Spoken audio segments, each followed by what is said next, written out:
बिस्मिल्लाहिर्रहमानिर्रहीम। अस्सलाम वालेकुम। डॉक्टर मुनव्वर हुसैन आपके पेश खिदमत है। आप देख रहे हैं डिप्लोमेटिक एंड करंट अफेयर्स में डॉक्टर मुनव्वर हुसैन। आज मेरे साथ पाकिस्तान के नौजवान हैं, मुख्तलिफ एरिया से, तकरीबन पूरे पाकिस्तान को रिप्रेजेंट करते हैं। इनके जहनों में पाकिस्तान और पूरी दुनिया और खत्ते के हवाले से चंद सवालात हैं, वो इनके जवाबात उनको देने की कोशिश करूँगा। आप भी अपने सवालात भेज सकते हैं और उन सवालात के जवाब हम देने की कोशिश करेंगे। तो ये एक मुख्तसर सी वीडियो है जिसे आप मुलाहिज़ा फरमाइए। जी। तो मेरा आपको सवाल है कि अभी कोई पाकिस्तान से या सीरियस नहीं चाहिए। तो ये समझते हैं कि जेवाई या फिर ये दोनों में से कोई एक है जो इंडिपेंडेंट कैंडिडेट्स उनको साथ ज्वाइन करके नया वो बनाएंगे, गवर्नमेंट बनाएंगे। हालांकि जो ये दोनों पार्टी जो का वो था पार्ट था, उसको नामसाई के गवर्नमेंट को दिलाने के लिए दोनों एक साथ हो गए थे। अभी आपके ख्याल में इन दोनों में से कौन सा जो है पार्टी सुटेबल नहीं लगती है? देखें, जो पाकिस्तान के इलेक्शन है बड़े क्रिटिकल थे और पूरी दुनिया की नज़रें और इंटरनेशनल मीडिया की नज़रें पाकिस्तान के इलेक्शन के ऊपर थी। पाकिस्तान के इलेक्शन इसलिए भी अहम थे कि जो पाकिस्तान की सियासी इस्तेहकाम जो है वो मुतज़लज़ल है, और माशी तरक्की के लिए आपको सियासी इस्तेहकाम चाहिए। आपके सफारती ताल्लुकात, आपके जो तासुर है दुनिया के अंदर, उसके लिए भी सियासी इस्तेहकाम का होना ज़रूरी है। जहाँ पे सियासी इस्तेहकाम ज़्यादा होता है, वहीं पे फॉरेन डायरेक्ट इन्वेस्टमेंट आती है। और हमने देखा कि चाइना के अंदर because of stability foreign direct investment जो है वो बिलियंस ऑफ डॉलर्स में आती है। 2022 की रिपोर्ट के मुताबिक भी 190 बिलियन डॉलर्स की फॉरेन डायरेक्ट इन्वेस्टमेंट आई। 2023 का डेटा भी तकरीबन इसके करीब तर है, जबकि इंडिया जो कि डेमोक्रेटिक है, लेकिन वहां पे फॉरेन डायरेक्ट इन्वेस्टमेंट कम है, लेकिन माशी तरक्की हो रही है बिकॉज ऑफ स्टेबिलिटी। कहीं कहीं इनस्टेबिलिटी, आपको कम्युनल वायलेंस भी नजर आता है। तो उस हवाले से पाकिस्तान के अंदर स्टेबिलिटी का होना, सियासी इस्तेहकाम का होना इंतहाई ज़रूरी था।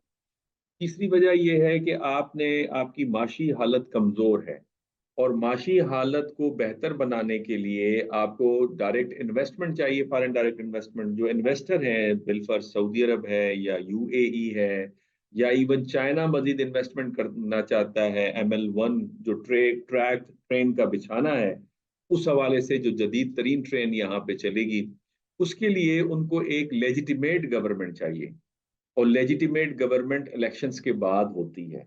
तो लिहाजा वो भी देखना चाह रहे थे कि यहाँ लेजिटिमेट गवर्नमेंट। अब पाकिस्तान के अंदर पहले तो रूमर्स ये थे कि इलेक्शंस होंगे नहीं, और बाद में फिर हमने देखा कि वो इलेक्शंस हुए। अब वो रूमर्स क्यों थे, किसने फैलाए, ये तहकीक तलब है।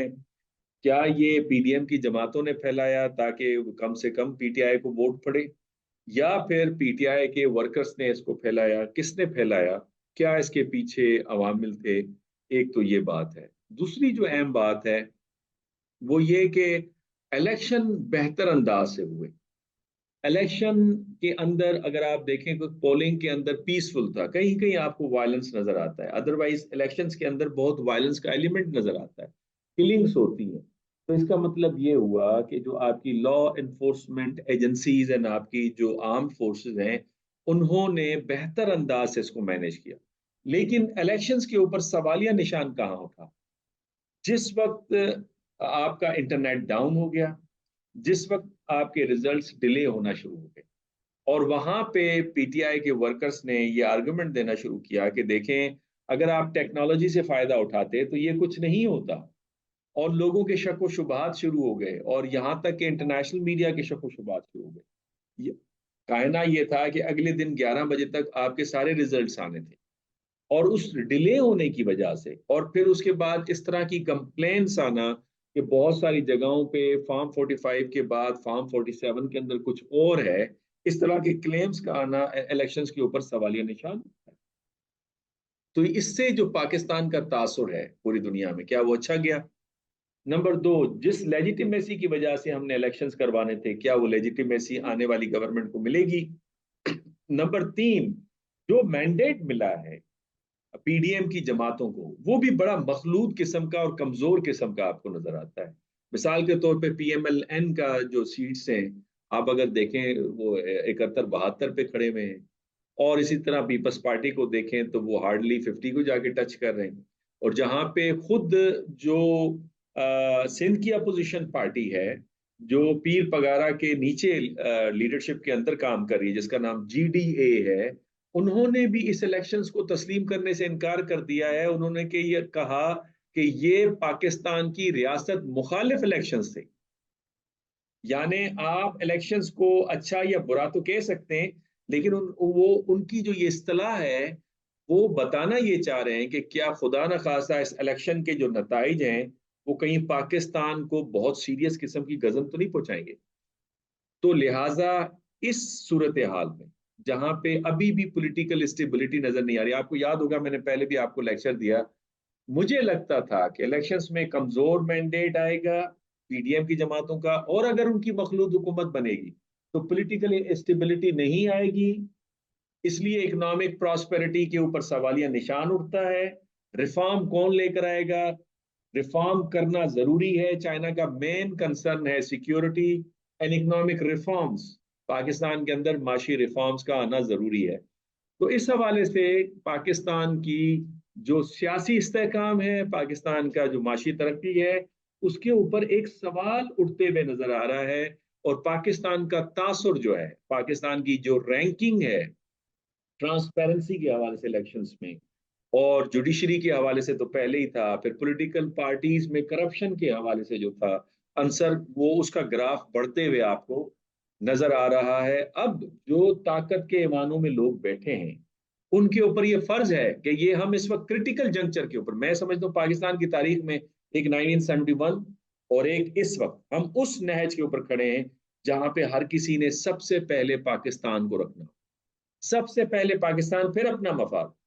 सबसे पहले पाकिस्तान, जो जिसका मैंडेट है आप उसको दें अवाम के पास। इसका मतलब अवाम जो बड़ी तादाद में 60-70% टर्न आउट हुआ है, इंपॉर्टेंट बात यह है कि लोगों का ट्रस्ट था इलेक्शन प्रोसेस के ऊपर, इलेक्टोरल इंस्टीट्यूशन के ऊपर, जो कि बहुत ही पॉजिटिव चीज है। लेकिन अगर आप उसकी ओपिनियन को रोकेंगे तो इसका मतलब अगर उनका ट्रस्ट इरोड हो जाता है इलेक्शन कमीशन पे, इलेक्टोरल प्रोसेस के ऊपर, फिर जुडिशरी के ऊपर, तो फिर उसके बाद लोगों के पास ऑप्शन क्या है? या तो मायूस हो जाएं, किसी और मुल्क चले जाएं।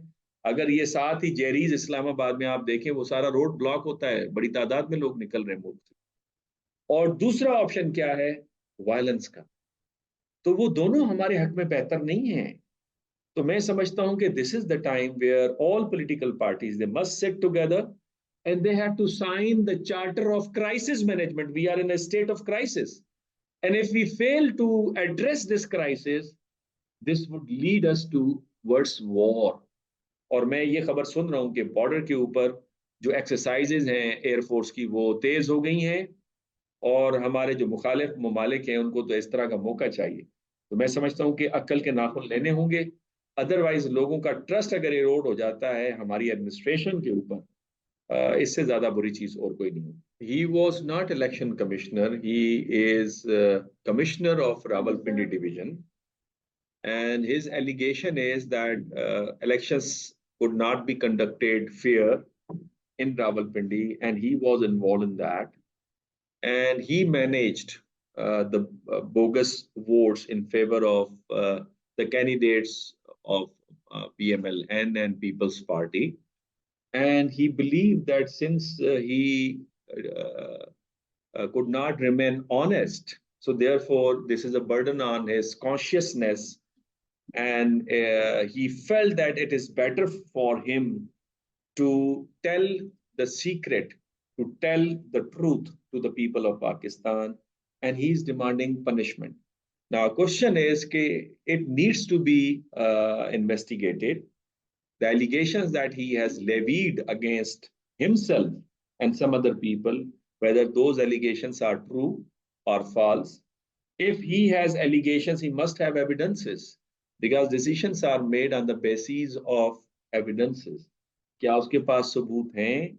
अगर उसके पास सबूत हैं तो अपने इल्जामात को वो बेहतर करे। इस हवाले से मेरे ख्याल में सुप्रीम कोर्ट के जजेस की सिटिंग भी हुई है, और उन्होंने भी गालिबन एविडेंसेस की बात की है कि एविडेंसेस लाएं तो फिर इन केसेस को सुना जा सकता है। बहरहाल एक शको शुबात जो हैं इससे जन्म लेते हैं। इंटरनेशनल मीडिया पहले ही कह रहा था, डियास्पोरा पाकिस्तान इस हवाले से पहले ही परेशान है। मौलाना फजल रहमान की स्टेटमेंट, पीटीआई का तो पहले से क्लेम था, और बहुत सारे कैंडिडेट्स का गिव अप कर देना, इलेक्शंस रिजल्ट अपने सीटें वापस करना, इस बात की गम्माजी करता है कि सवालिया निशान उठ रहे हैं। अगेन आई वुड से कि पॉलिटिकल स्टेबिलिटी के ऊपर एक क्वेश्चन मार्क आ गया है। क्या पाकिस्तान के अंदर सियासी इस्तेहकाम आएगा?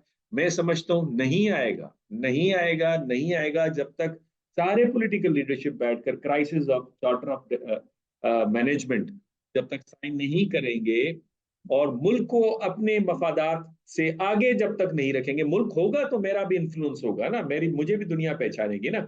मुल्क ही नहीं होगा, उसकी इज्जत नहीं होगी, तो बाकी कौन किसको पहचानेगा? मुल्क बचाने का वक्त है ये।